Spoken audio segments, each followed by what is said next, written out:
Tout va-t-il s'effondrer rapidement entre l'Algérie et la France? Une surprise retentissante.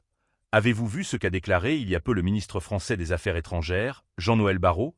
Il a littéralement pris à partie l'Algérie entière et tous les Algériens. Va-t-on assister à une nouvelle escalade des tensions, et ce rapprochement diplomatique tant espéré va-t-il être définitivement compromis? Une bombe médiatique absolue.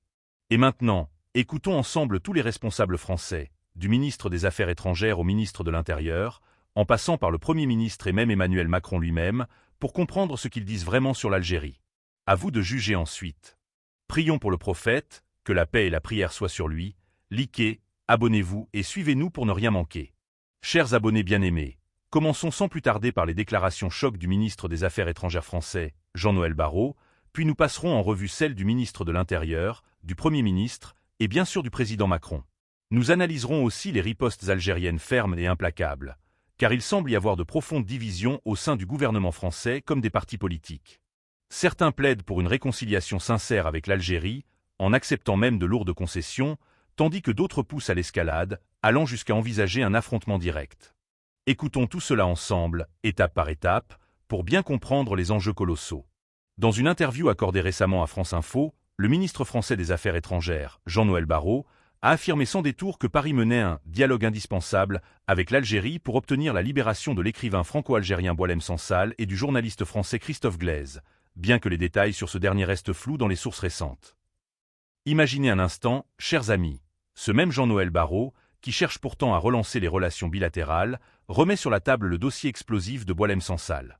Un dossier qui a déjà enflammé les tensions par le passé et que l'ancien ministre de l'Intérieur, Bruno Retailleau, utilisait pour faire pression. Nous y reviendrons avec plus de détails dans un instant. Le Premier ministre français a été clair comme de l'eau de roche. Il faut cesser d'exploiter le sujet algérien dans les débats politiques internes français. Dans un dialogue sérieux visant à protéger nos intérêts nationaux, nous devons d'abord obtenir des avancées concrètes, notamment sur la libération de nos citoyens, Boualem Sansal et Christophe Glaise. Incroyable, mes chers abonnés. Il emploie même le terme « libération de nos citoyens » pour désigner Boualem Sansal et Christophe Glaise. Imaginez cela. Le ministre des Affaires étrangères français, alors que le gouvernement tout entier, y compris le président Emmanuel Macron et le ministre de l'Intérieur, multiplie les gestes d'apaisement envers l'Algérie, avec même une visite prochaine du ministre de l'Intérieur en Algérie annoncée récemment, voilà que Jean-Noël Barrot, héritier de l'ancien gouvernement de François Bayrou et ancien collègue de Bruno Retailleau, celui qui n'arrêtait pas de critiquer l'Algérie, surgit pour dynamiter tous les efforts de détente. Il ose intervenir directement dans les affaires judiciaires algériennes, comme si la France avait le droit de dicter ses lois à un État souverain. Rappelons les faits. Auparavant, les autorités françaises ont tout tenté pour faire pression sur l'Algérie, que ce soit pour obtenir la libération de Glaise ou de Sansal, ou encore sur le dossier de la mémoire coloniale, en exigeant des concessions majeures. Et voilà que Barrot relance la machine à provocation avec ses déclarations choquantes.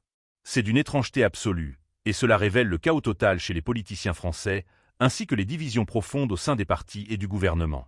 D'un côté, on veut la paix avec l'Algérie, de l'autre, on cherche à l'humilier publiquement. Poursuivons avec d'autres aspects économiques et sécuritaires soulevés par Barrot. Il a évoqué la coopération transfrontalière au sud de l'Algérie, où se trouvent des foyers de tension majeures, et insisté sur la nécessité de rapatrier les Algériens en situation irrégulière sur le sol français. Imaginez la tonalité agressive employée par le ministère des Affaires étrangères. D'un côté, ils prétendent vouloir la réconciliation. De l'autre, ils utilisent des termes provocateurs pour exercer une pression maximale et tenter d'humilier l'Algérie. C'est une sortie d'une bizarrerie extrême qui confirme le désordre ambiant chez les décideurs français, ainsi que les fractures béantes au sein des formations politiques. Mais au-delà de tout cela, chers abonnés, concentrons-nous sur ce point crucial, l'utilisation du mot « libération ». Le Premier ministre l'a répété, dans un dialogue sérieux pour protéger nos intérêts, nous devons obtenir des gains, à commencer par la libération de nos citoyens Boualem Sansal et Christophe Glaise.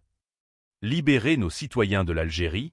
Utiliser un tel vocabulaire alors que le gouvernement français, Macron en tête, multiplie les avances pour apaiser les relations. C'est risible et pathétique à la fois. Et du côté algérien, la position est ferme, intransigeante et absolument hilarante par moments, tant les contradictions françaises sont flagrantes. Comment la France peut-elle s'arroger le droit d'exiger la libération de ressortissants jugés par la justice algérienne souveraine, tout en refusant que quiconque interfère dans ses propres affaires judiciaires? C'est du deux poids deux mesures pur et simple. Prenez Boualem Sansal. Il est né en Algérie, y a vécu, y a travaillé toute sa vie avant d'obtenir la nationalité française. Et voilà qu'il ose diviser le pays en affirmant que des régions comme Oran ou Mostaganem appartiennent au Maroc, en insultant les responsables algériens et l'armée nationale. Même s'il était français de souche, la justice algérienne l'aurait poursuivi. Alors comment ose-t-il parler de libérer notre citoyen? C'est du délire total, une hypocrisie qui fait rire jaune. Le président algérien Ahmed Attaf l'a dit clairement. Ce qui se passe au Parlement français est une affaire interne française, et la France n'a pas à s'ingérer dans la justice algérienne. Quant aux expulsions d'Algériens de France, en 2024, près de 1400 ont été rapatriés en coordination avec les autorités algériennes.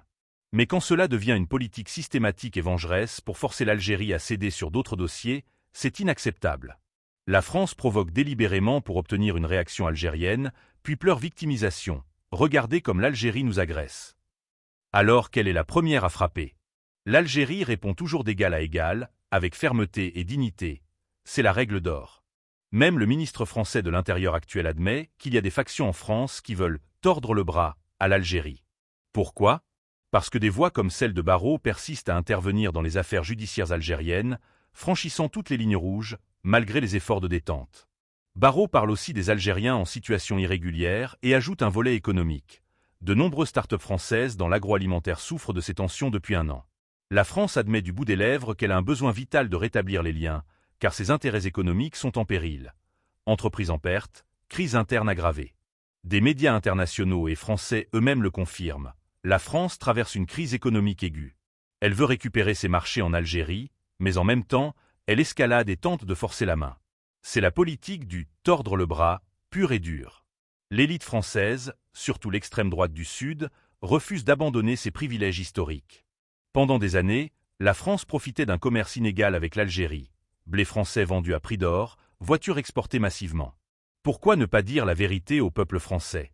Les problèmes s'accumulent pour Paris, avec ses voisins, avec l'Union européenne et maintenant avec l'Algérie. Des années de politique agressive n'ont rien donné, et voilà qu'il tente un rapprochement tordu, sans sincérité ni confiance. Macron et le nouveau ministre de l'Intérieur semblent vouloir une vraie réconciliation, pas de déclarations provocatrices de leur part jusqu'à présent. Mais Barrot, avec ses sorties incendiaires, risque de tout faire capoter. S'ils insistent sur des conditions humiliantes alors que c'est la France qui courtise l'Algérie pour sauver ses intérêts, le rapprochement est voué à l'échec. L'Algérie ne pliera jamais. Donnez-nous votre avis en commentaire, chers abonnés. Cette hypocrisie française vous révolte-t-elle autant que nous? Partagez massivement pour que la vérité éclate. Environ 2850 caractères.